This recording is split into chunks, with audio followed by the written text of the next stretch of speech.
ধারাবাহিকের আগামী পর্বতে আমরা দেখতে চলেছি গরিমাকে ফেরত নিয়ে যেতে গরিমার মা চ্যাটার্জি বাড়িতে এলে গরিমা তার লাগেজ ব্যাগ নিয়ে সিঁড়ি দিয়ে নিচেতে নেমে আসে।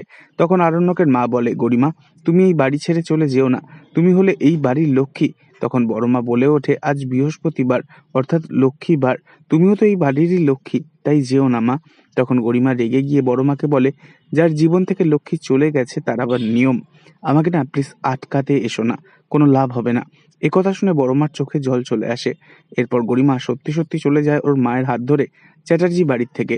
অন্যদিকে দেখা যায় হাসপাতালে দাঁড়িয়ে রোশনাই ভীষণই দুশ্চিন্তা করতে থাকে। এরপর রোশনাই আসে মন্দিরে। মন্দিরের পুরোহিত মশাই প্রশ্ন করে, কি হয়েছে মা, তুমি দাঁড়িয়ে কাঁদছো কেন?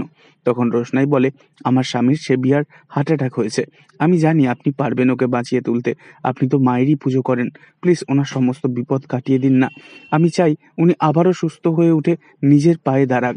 এরপরই পুরোহিত মশাই আরণ্যকের নামে মন্দিরে পুজো দেয় মা কালীকে। তবে কি এবার আরণ্যককে সুস্থ করে তুলে রোশনাই এবার গরিমার জায়গা নেবে আরণ্যকের জীবনে? পরবর্তী আগামী পর্ব জানতে অবশ্যই আমাদের সঙ্গে থাকবেন। ধন্যবাদ।